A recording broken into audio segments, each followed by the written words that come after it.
एक नया empire, that is first empire, early empire Magadh में से ही निकलता है मौर्यन एम्पायर। तो यहाँ पे सबसे पावरफुल महाजनपद कौन सी थी? महाजनपद थी आपकी मगध, और मगध में धनंदा डायनेस्टी, लास्ट में नंदा डायनेस्टी थी, तो धनंद को हराकर चंद्रगुप्त मौर्य ने फाउंडेशन रखी मौर्यन एम्पायर की। पहले एम्पायर तो क्या हुआ 600 बीसी में, पहले आपने देखी महाजनपद, अब देखा एम्पायर। कौन सा एम्पायर? मौर्यन एम्पायर, जिसके फाउंडेशन कब? 321 बीसी में Chandragupta Maurya was the founder. इन्होंने अपने एम्पायर को नॉट ओनली नॉर्थ इंडिया तक सीमित रखा, पर बलूचिस्तान, अफगानिस्तान वाले एरिया पर भी ये लेके गए। यहां तक इन्होंने अपने एम्पायर को बढ़ाया, और इसके बाद द ग्रेटेस्ट रूलर, मतलब पहले चंद्रगुप्त मौर्य, चंद्रगुप्त मौर्य के बाद बिंदुसार, और बिंदुसार के बाद तीसरे कौन है? अशोका। और अशोका क्या थे? Ashoka was the most powerful ruler, ठीक है, इस समय के। इन्होंने कलिंग को कॉन्क्वायर किया, मतलब प्रेजेंट डे उड़ीसा तक ये लेके गए, और उसके बाद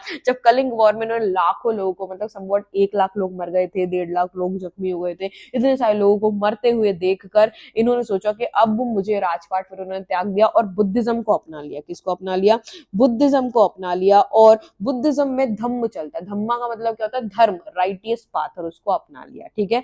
अब मौर्यन एम्पायर, आपने बोला कि भाई पहला एम्पायर था मैडम, तो कैसे पता चलता है? एवरीथिंग बेटा, सोर्स बहुत जरूरी है। तो आर्कियोलॉजिकल स्कल्पचर से, ठीक है, यहाँ पता चलता है। तो एक पूरी हिस्ट्री, सोर्सेस क्या है भाई? आर्कियोलॉजिकल फाइंड्स, मतलब स्कल्पचर्स वगैरह है।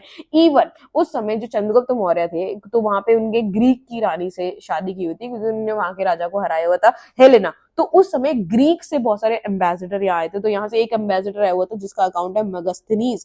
मगस्थनीज, क्योंकि कोई भी बाहर से आएगा, आज तुम कहीं जाओगे तो व्लॉग बनाओगे, वीडियो कैप्चर करोगे, उस समय लोग आते तो लिखते थे, तो मगस्थनी का अकाउंट है, जो एक ग्रीक एम्बेसडर था, उन्होंने चंद्रगुप्त मौर्य के बारे में बताया। तो भाई कहां से पता चलता है मौर्यन एम्पायर के बारे में? सबसे पहले तो आर्कियोलॉजिकल एविडेंस से, मतलब स्कल्पचर्स वगैरह से। सेकंड कहां से? मेगास्थनी के अकाउंट से पता चलता है, ठीक है। और क्या है भाई, उस समय कौटिल्य, भाई किसके अंदर? चाणक्य के अंदर ही तो जीता था, उन्हीं की ट्रेनिंग में चंद्रगुप्त मौर्य ने, तो उन्होंने अर्थशास्त्र लिखी, जिसने economy, finance, even political life, हर चीज के बारे में बताया, ठीक है। और इसके अलावा मौर्यन एम्पायर के बारे में, क्योंकि बुद्धिज्म को अपना लिया था, तो बुद्धिस्ट टेक्स्ट में भी लिखा हुआ है, जैन टेक्स्ट में भी लिखा हुआ है, पुरानिक लिटरेचर, संस्कृत टेक्स्ट में भी लिखा हुआ है। और इसके अलावा क्योंकि उस समय राजा इंस्क्रिप्शंस बनवाते थे, इंस्क्रिप्शन का मतलब क्या है भाई? अशोका ही थे जिन्होंने पहली बार बहुत अच्छे अच्छे इंस्क्रिप्शंस बनवाने शुरू किए, तो अशोका ने यहाँ पर बहुत सारे पिलर्स पे बहुत सारी बातें लिखवाना शुरू की, वहां से भी पता चलता है। तो अशोका